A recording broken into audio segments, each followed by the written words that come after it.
My name's Clare Cameron and you're watching Entertainment Focus. How are you? I'm very well, thank you. Good, thank you. Well, we're sitting in the King's Head Theatre where you've got two shows on at the moment.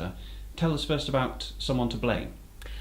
Someone to Blame is a verbatim play. It tells the story of Sam Hallam, who you may have seen from the media recently, was unfortunately convicted of a murder at the age of 17 and imprisoned for it. As the recent Court of Appeal hearing has finally officially decreed, he was innocent of that murder and he's recently been released. As a result, Someone to Blame, which played here in March, has now been updated to reflect the kind of recent events and Sam's sort of freedom, and will play again just for 3 performances only. Great. So what part do you play in it? I play a multitude of parts. It's a very complex piece. It obviously had to encompass sort of the youths that were involved in the original fight through the sort of the police system and then the legal system. So there's a cast of 7 that play something like 60 characters. So you say it's a verbatim play. What's that like, actually speaking words that you know other people have said?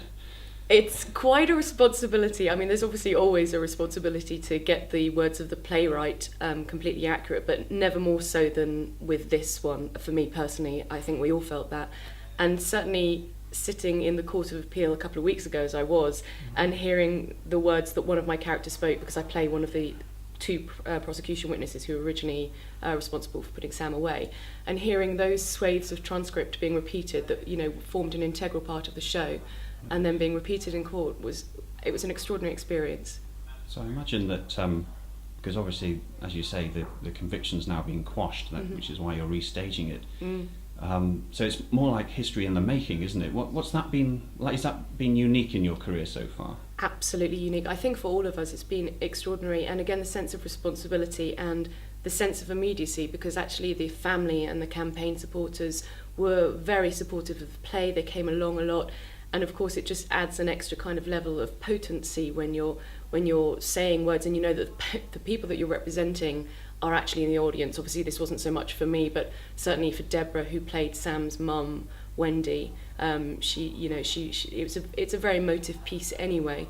But yeah, it was an extraordinary experience for all of us. And did you feel that doing the play last year has raised awareness of the case? Yeah, it was actually March of this year, so it only finished sort of just about sort of 2 months ago. Very much so. We hope so. That was, certainly I think a byproduct of it. And you're also playing in Denial, which also has a theme of having someone to blame, doesn't it? Funnily enough. It does, yes, yeah. One of my friends pointed this out to me because, again, in Someone to Blame, I play a witness who's sort of, if you look at the transcripts, it might be said her memory is variable. Certainly her account was considered to be sort of inconsistent. And she pointed out to me, I was explaining denial to her before we started, and she was like, so it's sort of the same thing? It's sort of false memory syndrome or an inconsistent memory? Yes, a coincidence, I hasten to add. I hope, rather than it saying anything about me. So if I can ask you a bit about Denial as well, because you play Jenny Young in that. Can you tell us a bit about her? Jenny, absolutely. Well, the play, as you may or may not know, is an Arnold Wesker play about false memory syndrome. Jenny Young is a character who, at the age of 30, her life has taken a downturn. Her marriage has failed. She's got 2 kids. Her business has failed. She's had debts. And she's been seeing a string of therapists to find out why she's so unhappy. And she is having therapy with Valerie Morgan. In the play we see this, and she reaches the conclusion that the cause of one of the causes, or the main cause of her unhappiness, is that she was sexually abused by her father as a child. And the play focuses on the ramifications of that accusation. I mean, it's certainly a very emotive play, and quite a roller coaster for the audience. But what's it like going through that night after night? It's just another story to be told, to be honest with you. It's another story to be told. I don't take any part of it home with me. There's no, there's obviously an emotional journey for me as an actor in that space, in that time. But, when I'm at home, I'm me, I'm not Jenny. They're 2 different characters, I'm very glad to say. But you do get to open the play with quite a sort of a way to grab the audience, shall we say? Do you look forward to that? It's because the play is not chronological. So yes, we see Jenny as she leaves a message accusing her father, and it's a very powerful, very vicious, it's the accusation that she does kind of on a voicemail. Yes, do I look forward to I look forward to all of it, to be honest with you. So of course, both plays have are current in the news at the moment. Obviously, the Sam Hallam case is all over the news, and issues about psychotherapy are in the news.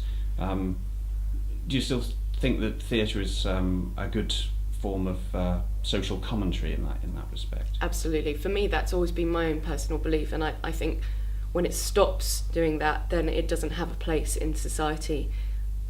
It's very important for me that I do theatre I call it theatre that matters, which possibly sounds a bit pretentious, but theatre that isn't necessarily just flippant and frivolous. And while there's a place for that, and people do want to be entertained, I like to do theatre that sends people away thinking and talking and reflecting, because I think that's what art should be. Definitely. Yeah. I mean, we first saw you in Love ? Last year. How did you get involved with that?